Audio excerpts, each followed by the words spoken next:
Happy Place Home Studios.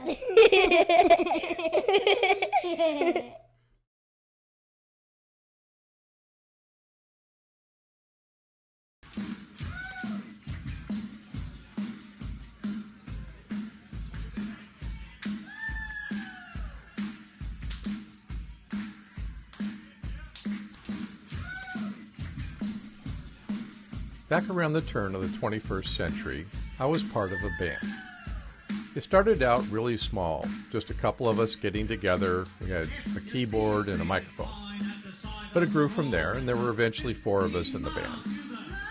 We had a great adventure for about 5 years or so. We played block parties, company parties, that type of thing, so we had some live events. I built my first recording studio around the fact that we had this band and we were having a good time doing it. We played cover songs, we wrote some original material, and overall, it was just a cool time and a cool thing to do. There were 4 of us in the band, and that's me. We had a really talented young lady that was our singer, Sarah. We called her the Div, which was short for diva. But she wasn't a diva at all. She's one of the nicest people I've ever met. We had a really talented guitarist, Jeffrey Smith, and a great drummer.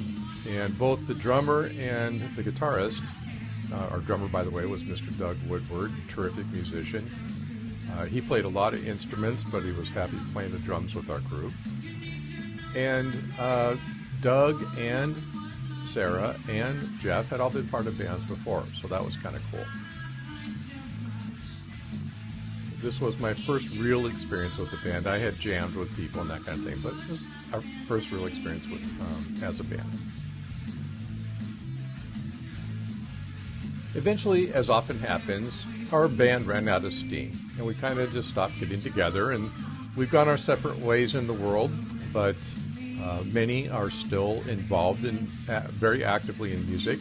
I've got my studio and my channel, and Sarah is an active singer, performs regularly out in New York.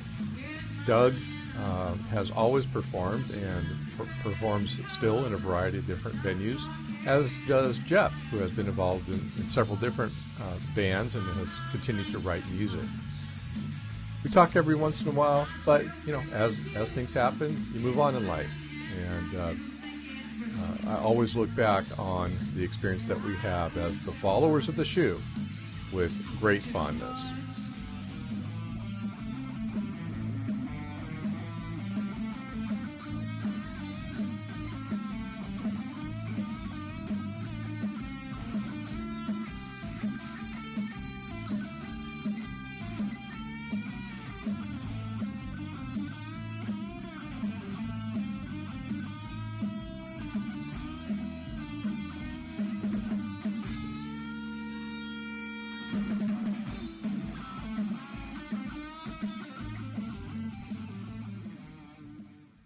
Eventually, we decided to make our own CD, and many people do that. So we put all of our original material together and kind of organized the effort and recorded the songs and had them mastered and had the mastering guy tell us, hey, this is all mono. That was kind of fun. And we, cut CDs for families and friends. We actually did 2 CDs. The first one had cover material on it, and the second one, which we called Original Spin, was just us, was our own original music. So we put Original Spin together, and there were a lot of tracks on the CD, and some of them were written by me, some of them were written by Jeff, and some lyrics were contributed on a couple by Sarah. We put it out there. But we just did it for friends, and it was no big deal, and we had no great pretensions to anything with the CD. Now, I've 20 plus years later put together this series of videos, and I've used that work as the testing lab for copywriting material, for getting it out there, for finding a distribution partner, and getting it out all the streaming services.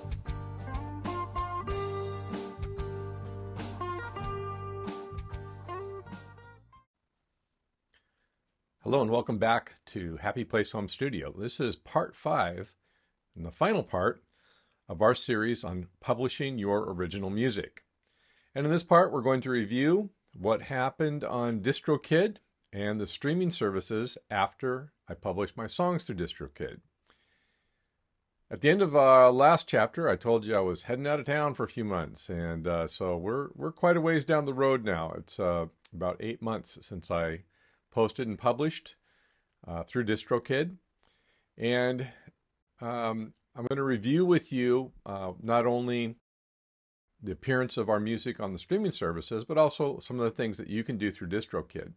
And I remind you that what you'll want to do through Distrokid to take advantage of their marketing tools, payment splits, and other features is very different than what I'm doing because my primary purpose in publishing my music was to literally make this video series. It was not to become rich and famous with the CD that we made 20 years ago, which we're very, very proud of, but it's obviously a genre type of music and level of effort that is not necessarily going to land us on the top 10 of any chart.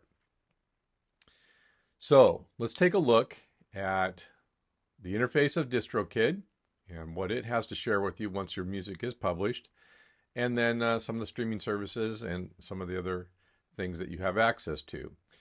I will tell you that I think it took a week to 10 days from the time that I published the music, which I started on a weekend, before it actually started appearing on the streaming services, and some took a little longer than others. But once they started to populate, I think they were all populated within about a week, meaning that the music appeared on the streaming services within about a week of when they started. So I would say maybe the whole process took a total of 2 to 3 weeks to get everything up in the streaming services.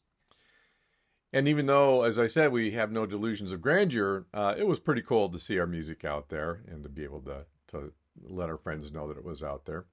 And, there it is to this day.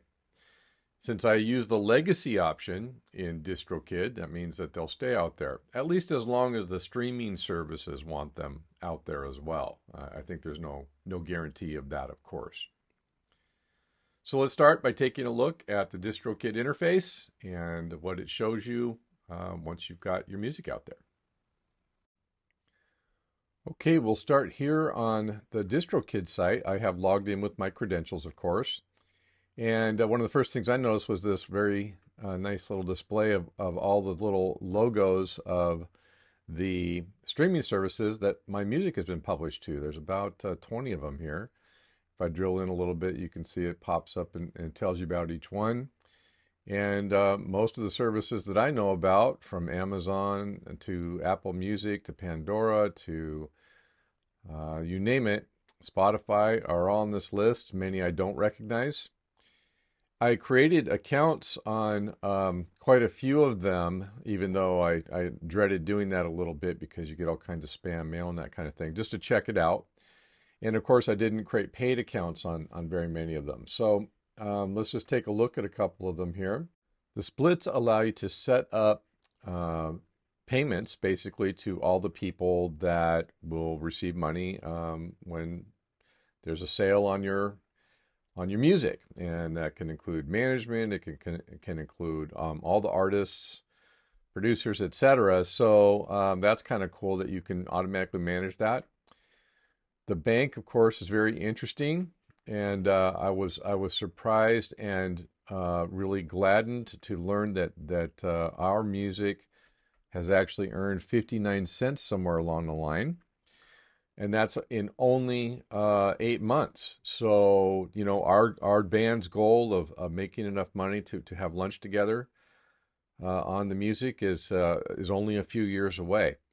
I haven't dug into how we earn the 59 cents specifically, but hey, if you can earn 59 cents doing absolutely nothing as far as marketing goes, imagine what you can do if you do some marketing. So that is a few of the things that you have available to you through this interface. It's really been an adventure to, over the last couple of years, take our published music and get it on the streaming services. And starting with the copyright process in the middle of COVID, and all the way through all the work we did, adding the additional track, Love Gamble, with the saxophone. Nobody will ever be able to find it because I misspelled the name. So some adventures and some misadventures. But I hope that you have enjoyed this series on publishing your original music. I hope that you have every opportunity to publish your music and that you are very, very successful with it if you do so. Thank you for watching Happy Place Home Studios series on publishing your original music. And we will look forward to seeing you next time.